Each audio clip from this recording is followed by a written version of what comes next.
மக்கள் பெதர்மன் யூடியூப் சேனலை பார்க்க வந்திருக்கும் புதிய பார்வையாளர்கள் மற்றும் விவசாயிகள் நண்பர்கள் அனைவருக்கும் இனிய இரவு வணக்கத்தை தெரிவித்துக் கொள்கிறேன். குறிப்பாக இன்று தீபாவளி நாள். இன்றை பொறுத்தவரை விட்டுவிட்டு சென்னை முதல் கடலோர மாவட்டம் நாகப்பட்டினம் மற்றும் அதன் ஒட்டிய மாவட்டங்கள் அரியலூர், பெரம்பலூர் மற்றும் சேலத்தின் ஆத்தூர் சுற்றுவட்டார பகுதிகள் போன்ற பகுதிகள் மற்றும் கள்ளக்குறிச்சி போன்ற பகுதிகளில் விட்டு அவ்வப்போது மழை பதிவாகி வந்ததன் காரணமாக வெடி வெடிப்பதில் சற்று தாமதம் மற்றும் தடை ஏற்பட்டது.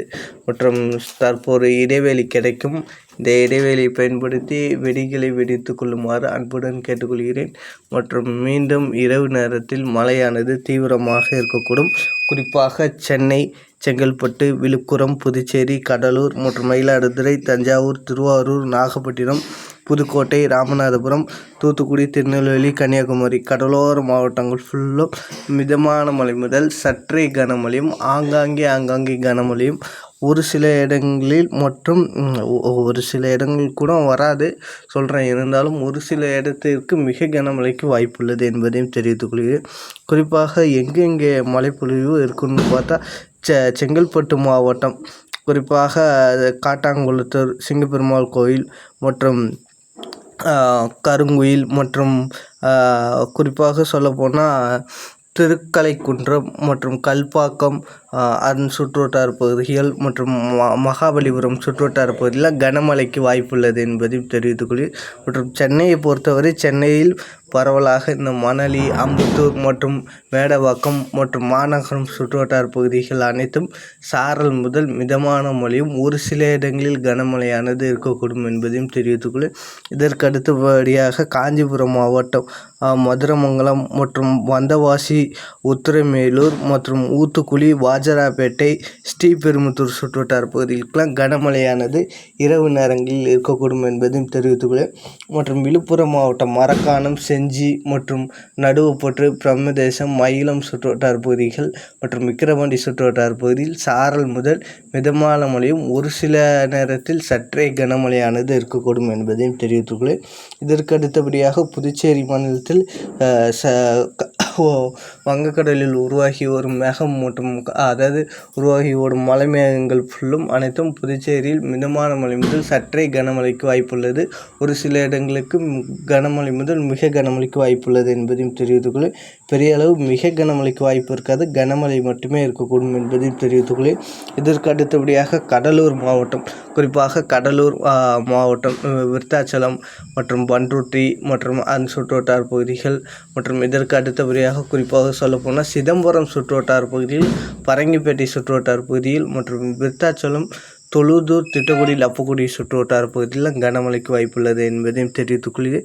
மற்றும் இதற்கு அடுத்தபடியாக அரியலூர், பெரம்பலூரை பொறுத்த வரைக்கும் லப்பக்குடிக்காடு மற்றும் பரவாய், வேப்பூர் மற்றும் எறையூர் சுற்றுவட்டார பகுதிகளுக்கு கனமழைக்கு வாய்ப்புள்ளது.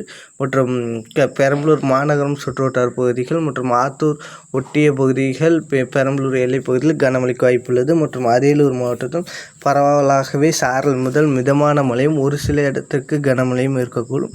மற்றும் இதற்கு அடுத்தபடியாக தஞ்சாவூர், கும்பகோணம் மற்றும் பட்டுக்கோட்டை, அதிராமப்பட்டினம் சுற்றுவட்டார பகுதிகளுக்கு மிதமான மழையானது இருக்கக்கூடும் என்பதையும் தெரிவித்துக்கொள்கிறேன். இதற்கு அடுத்தபடியாக குறிப்பாக திருவாரூர் மாவட்டம் நீடாமங்கலம், குடவாசல், மன்னார்குடி மற்றும் திருக்கோயிலை சுற்றுவட்டார பகுதிகளுக்கு கனமழைக்கு வாய்ப்புள்ளது என்பதையும் தெரிவித்துக்கொள்கிறேன். மற்றும் நாகப்பட்டினம் மாவட்டத்தில் பரவலாகவே மிதமான மழை முதல் சற்றே கனமழையும் ஒரு சில இடத்தில் மிக கனமழைக்கு வாய்ப்புள்ளது என்பதையும் தெரிவித்துக்கொள்கிறேன். இதற்கு அடுத்தபடியாக குறிப்பாக திருச்சி மாவட்டம், குறிப்பாக துறையூர் மற்றும் மாநகரம் மற்றும் சமயபுரம் சுற்றுவட்டார பகுதியில் கனமழைக்கு வாய்ப்புள்ளது. மற்றும் துவரங்குறிச்சி சுற்றுவட்டார பகுதிக்கும் கனமழையானது இருக்கக்கூடும். மற்றும் திண்டுக்கல் மாவட்டம் நத்தம் சுற்றுவட்டார பகுதிகள் மற்றும் கொடைக்கானல் சுற்றுவட்டார பகுதிகளெலாம் கனமழையானது இருக்கக்கூடும். வேடஞ்சந்தூர் மற்றும் பழனி சுற்றுவட்டார பகுதிகளுக்கும் வாய்ப்புள்ளது என்பதை தெரிவித்துக்கொள்கிறேன். இதற்கு அடுத்தபடியாக சிவகங்கை மாவட்டத்தில் பரவலாக கனமழையானது இருக்கக்கூடும்.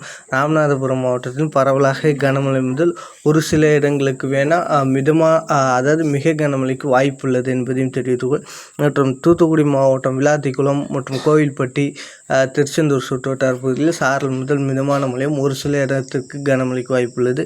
மற்றும் மேற்கு தொடர்ச்சி மலை மாவட்டங்கள் குறிப்பாக தேனி மற்றும் தென்காசி சுற்றுவட்டார பகுதியிலாம் கனமழையானது இருக்கக்கூடும். மற்றும் கோயம்புத்தூர் மாவட்டம், பாலக்காட்டு கணவாய் பகுதி மற்றும் மேற்கு பகுதி மற்றும் வடக்கு பகுதியெலாம் கனமழைக்கு வாய்ப்புள்ளது என்பதையும் தெரிவித்துக்கொள்ளேன். திருப்பூர் மாவட்டம் மூலனூர் மற்றும் தாராபுரம் சுற்றுவட்டார பகுதிகளுக்கு மிதமான மழையும், மாநகரம் சுற்றுவட்டார பகுதிக்கு கனமழையானது இருக்கக்கூடும். மற்றும் இதற்கு அடுத்தபடியாக குறிப்பாக சொல்லப்போனால் ஈரோடு மாவட்டம் சத்தியமங்கலம், திம்மூர் வனப்பகுதியில் கனமழைக்கு வாய்ப்புள்ளது என்பதையும் தெரிவித்துக்கொள்ளேன். மற்றும் மக்கள் வெதர்மேன் யூடியூப் சேனலை சப்ஸ்கிரைப். மற்றும் மதுரை மாவட்டத்திலும் கனமழையானது இருக்கக்கூடும். தேனி மாவட்டம் இந்த வைகை ஆற்றில் சொல்லியிருப்பேன் வெள்ளப்பெருக்கு ஏற்படும்ட்டு, அதேபோல் ஏற்பட போகிறது. மற்றும் மேற்கு தொடர்ச்சி மலை மாவட்டங்களுக்கும் பலத்த மழையானது இருக்கக்கூடும் என்பதையும் தெரிவித்துக் கொள்கிறேன். மற்றும் இதற்கு அடுத்தபடியாக குறிப்பாக சொல்லப்போனால் மதுரை மற்றும் மாநகரம் மற்றும் உசிலம்பட்டி சுற்றுவட்டார பகுதிகளுக்கு மிதமான மழைக்கு வாய்ப்புள்ளது. நன்றி, வணக்கம்.